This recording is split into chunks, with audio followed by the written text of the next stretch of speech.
Thank you for joining us today. This is Shara Scott and Randy Jones from South Carolina Carry, and we are going to be discussing the proposed legislation, Senate Bill 155, and it is known as the South Carolina Constitutional Carry Act of 2021. This is one of two bills currently proposed in the Senate that are called the South Carolina Constitutional Carry Act of 2021, and there are two proposed bills in the House known as Constitutional Carry Act of 2021. But we will be focusing on S155 today. Just a reminder to you all that neither myself nor Randy are attorneys, so this is not a legal assessment. This is us talking about these bills from a citizen's point of view. Our views are not necessarily the views of South Carolina Carry as the organization. They are our personal opinions. Randy, do you have anything to add? Nope, sounds good. Let's talk about it. Okay. Well, hopefully there won't be quite as much audio editing in this one as there's going to be in the previous recording when we were talking about S32. S155 was pre-filed in the Senate on December 9th, 2020. It is currently in the Judiciary Committee. The sponsors for this bill are Senators Martin, Kimbrell, Verdin, Corbin, Shealy, and Adams. And this could change at any time in the future. Senators could add their names as sponsors or drop their names as sponsors, but as of right now, that is who is sponsoring the bill. Again, this is as of December 18th, so this could change in the future, and I'm sure there probably will be changes. There always are. Some of the changes that this bill is proposing, this is one of the better written bills. I think it's easier to read and understand than S32. Because Senator Martin completely struck entire sections and then rewrote entire sections. So he didn't piece together things quite as much. In this first section, well, actually section 2, they completely strike the words concealable weapons permit issued pursuant to Article 431, Title 32, and replace it with the word firearm. That's the exact same wording that was changed in S32.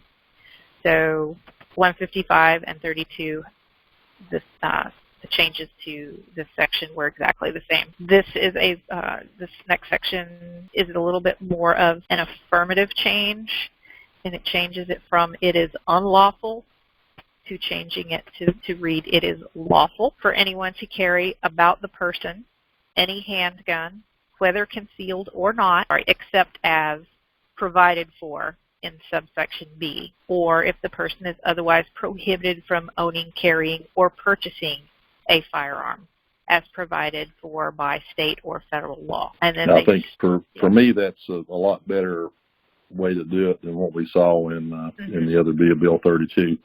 I agree. And then they struck basically almost all the wording out of that section and added a section B to say that it is unlawful for a person to carry a handgun about his person, whether concealed or not, into, and then it lists the prohibited places such as law enforcement facilities, daycares, schools, medical clinics, hospitals. One thing I would note there is that in this particular bill, we brought up that question in the other one that because it stated issues about with authorized permission, and this one because they took all that out. Then this one sort of reads differently in that aspect. So I would prefer to see a little bit more freedoms there in some of those areas with the right approval. But that's something we're going to have to look at and see what happens there. And there is actually a section later on that might give a little bit of leeway on that, but at least this one is not as difficult to understand as the other one was, because they struck the whole thing and rewrote almost word for word what another section said. But it does still prohibit from carrying, whether concealed or not, in these various places that were already prohibited from carrying. So there's nothing new there. If you can't carry now, you won't be able to carry under this one either, generally speaking. It leaves the sign provision that you can't carry places that are posted pursuant to the sign. But it does change that if you are carrying in a place prohibited by a sign, that you are not in violation of this section, you are actually in violation of Section 1611-620, which is trespassing. And it does continue to provide that law enforcement officers and certain other state officials while on duty are exempt from certain parts of the law. Very similar wording to what we have now. It's just formatted slightly differently. It does have this provision of subsection B does not apply to anyone given permission to possess a firearm by the owner or manager of the property with authority to give such permission. So to me, that, again, not an attorney, to me that leaves that door open to possibly be able to get permission in some of these places that are off limits. Yeah. And again, we may be able to get an attorney to help clarify that in another recording or possibly a blog post or something. But to me, that leaves that door open that is not currently there. It leaves the opportunity to receive a concealed weapons permit if you so choose to get one. Most of this is striking the reference to persons authorized by concealed weapons permits. It strikes the need for a concealed weapons permit for some of these exemptions for like carrying on school property so long as it stays in the vehicle in specific places. The ability to carry at a rest area, that it just strikes the need to have a CWP to carry at the rest area. When we get to the portion about carrying in a place that serves alcohol for consumption on site, on the premises, rewords that section to say this section does not apply to a person otherwise lawfully carrying a weapon who does not consume alcoholic liquor, beer, or wine while carrying the weapon on the business's premises. And then strikes the words concealable when talking about the signage. So instead of the signage having to say no concealable weapons allowed as it currently states, it changes it to saying no weapons allowed, because it is striking the need to conceal as we currently have with a permit. Like the previous one, like 32, it strikes the part about having to have your concealed weapons permit on you when carrying your firearm, and it strikes the must inform portion of the law when you are being spoken to by law enforcement. One thing I see that's a little bit different, I think on Bill 32, they changed that, took out some of that wording for reporting the loss of your identification card. I'm not sure why they let that in this particular bill. That's not really a big issue, but this is a little bit different from that other bill, I think, the way it was worded. Because the other bill struck you being guilty of anything. It just said that you had to, but there was nothing that you could be charged with, really, from what I was seeing.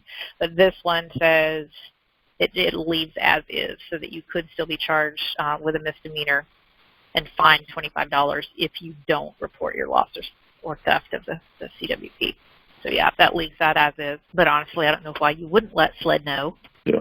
I guess you might not let them know because you're no longer required to have it unless you went out of state to somewhere that required a permit. And again, this one leaves intact the ability for a public or private employer to prohibit firearms in the workplace. It just removes the word concealable and the reference to licensing, that they can still prohibit if they so choose, which I don't have a problem with, because especially with it being private property and a private business.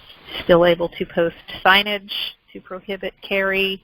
They just are striking the word concealable from what I'm seeing in this, since the wording change would not require you to conceal your firearm if you carry it.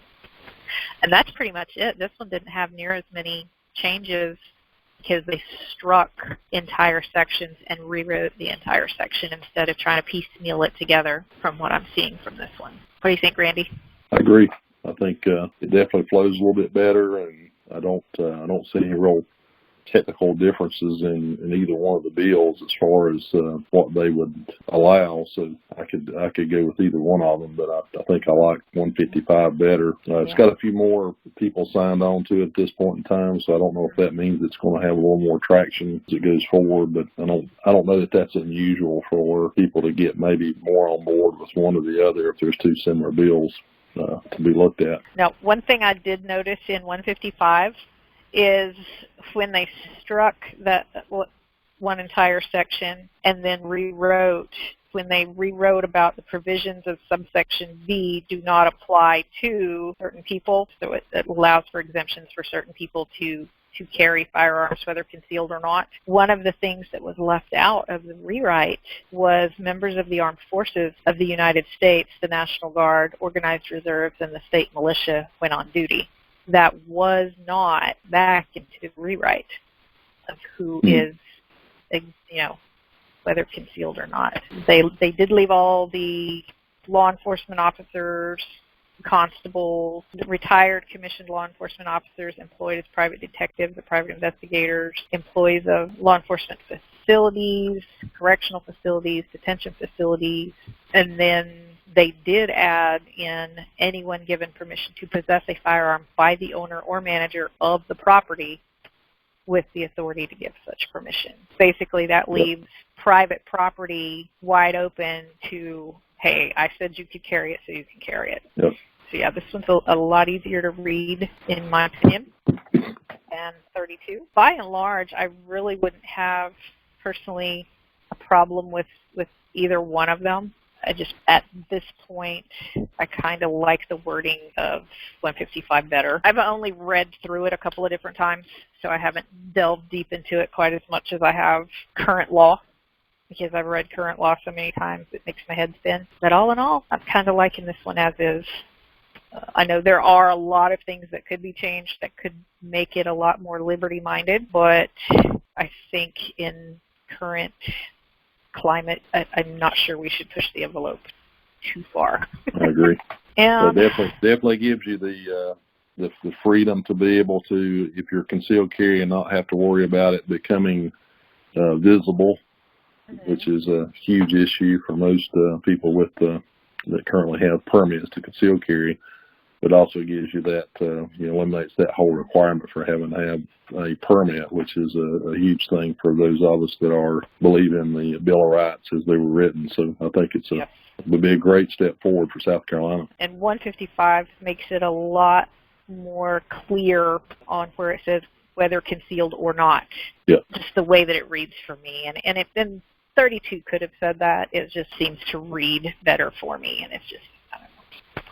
Maybe I need caffeine or something, but to me that is. And again, as we've previously said, whatever your stance is on this bill or any other bill, please contact your legislators. They can't read your mind. You just sitting behind a keyboard on Facebook isn't going to let them know. You have to go through official channels. Yeah, they might read your Facebook post if you tag them and you can write stuff on their Facebook wall, but give them something they can print out and take to these committee hearings with them, that they can print out and show a stack of papers on the floor of the Senate. Hey, look, my constituents contacted me and this whole entire stack wants this bill to go through, or this whole entire stack does not want this bill to go through. Because there are several bills that we will be talking about later that personal opinions don't need to go through because they're not liberty-minded, they are not Second Amendment friendly, and they infringe upon free American rights and liberties. Looking at my screen, those of you who don't know who your legislators are, the way that you get to find out, you go to scstatehouse.gov, takes you to the South Carolina Legislature website. Go down here, find your legislators, type in your address of where you live. I'm going to type in my work address. Your United States Senators, your United States Representative, your South Carolina Senator, and your South Carolina Representative. Yes, you want to make sure that you do contact the guys up in D.C., but we are focusing on South Carolina law right now, and that is South Carolina Carry's purpose is within the state borders. So we are focusing on state senator, state representative, but they'll show up right there. Now, you don't want to just think about those two. Okay. These bills are in committees. You want to contact the committee members. And how you find out who the committee members are, almost every one of these are in the legislative committee, or the Judiciary Committee, the Judiciary Committee. And so you're going to go to whichever House or Senate. Each one has their own committee. Go to your Senate. It is a standing committee. Click on Standing Committees.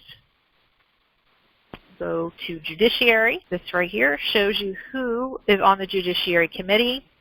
Tells you your chairman is Luke Rankin, and then you've got 22 additional people, so 23 total with the chairman on the Judiciary Committee. Now, these bills go through a subcommittee first, so the Judiciary Committee gets split into smaller subcommittees so that they can divide and conquer and get through as many of these bills as they can in a session. So they start out in the subcommittee. If they make it and get voted on in the subcommittee to go to the full committee, then those handful will vote and say, yes, we want to put it in front of the full committee, and then the full committee will then vote, or discuss the bill and vote on whether or not to send it to the floor for the full vote of the Senate or the full vote of the House, depending on where it's sitting at the time.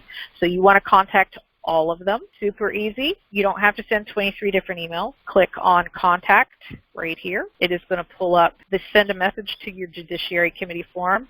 You're going to fill out the information that's required, type your message. You're limited to 4,000 characters. My suggestion is type it in a different, the actual message itself in like Word or Notepad or something like that, and then copy and paste it over. It's just easier that way, in my opinion.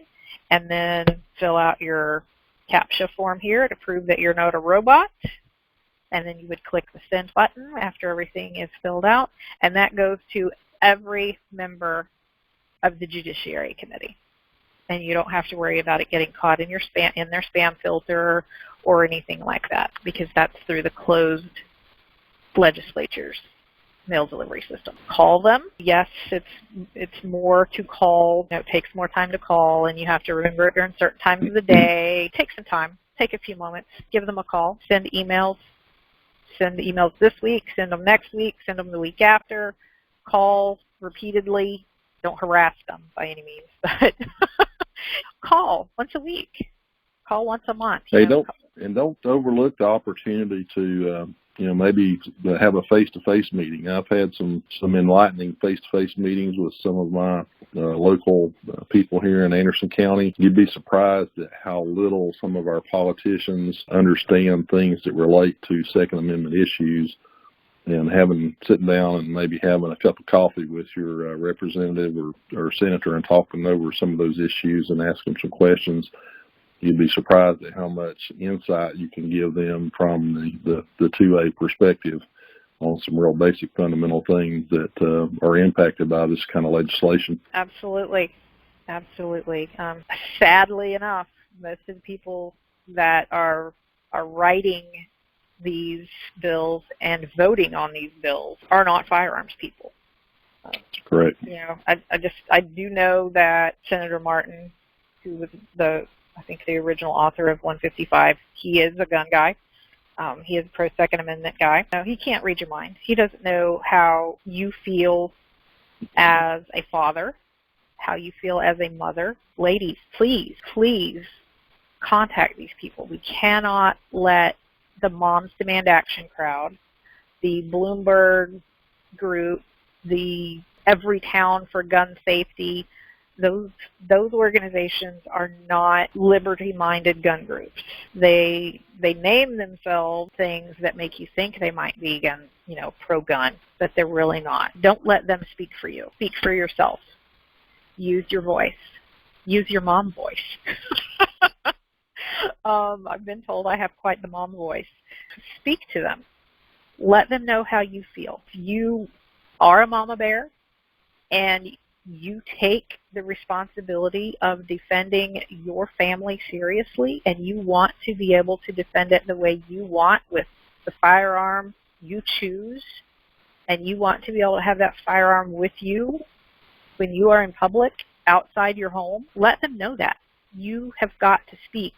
We've got to break the stereotype that people who are pro-gun are the stereotypical middle-aged white guys. I personally know that that is not the truth. Ladies, people of color, you've got to speak out. You've got to let your voices be known. Anything to add, Randy? Nope, I think we've covered that one pretty good. Yeah, I could be on my soapbox about that all day long, but alas, I cannot, because I do hear my children in the other room as we speak. I would just encourage people that are tuning into this to stay tuned to the other calendars and updates as they come along, and we'll try to keep people posted so they can stay engaged in this activity, and hopefully we can make a change in 2021. Absolutely. If you're not already signed up for our email list, if you're not a member of South Carolina Carry, go to southcarolinacarry.org, sccarry.org. Sign up, join. You know, it's only $25 a year, and we focus on South Carolina. You can join up. You can add, just if you want to be on the email list, join our email list right here at the bottom of the webpage. First name, email address, subscribe. We'll send you updates on when we do a blog post so that you don't have to keep checking our blog. If there's legislation coming up, if we know it's going to be on an agenda, we'll email people. Well, hey, this is getting ready to come up in the committee. Be there if you can. We understand that a lot of times you may not be able to make it to a committee hearing because they have these hearings in the middle of the workday. You may not be able to get time off work, but if you can, if you're retired, if you work shift work, if you have a day off, if it is at all possible for you to get to Columbia for these committee hearings, please try, because having butts in seats does make a difference. I could soapbox that part all day long. I leave you with... Well, thanks for what you're doing and for putting this together, and hopefully this will keep our members more informed of what's going on in our state legislature. Well, thank you for joining me, Randy, so that I did not have to be the only voice heard in this and being my guinea pig, since this is our first two that we're doing, and maybe we can get a few more of the board members and our county leaders and our chapter leaders involved in doing some of these bill reviews. Maybe we can get some momentum going, because we've been toying around with these constitutional carry bills for entirely too many years, and it's time to make something happen. I agree. Well, thank you very much.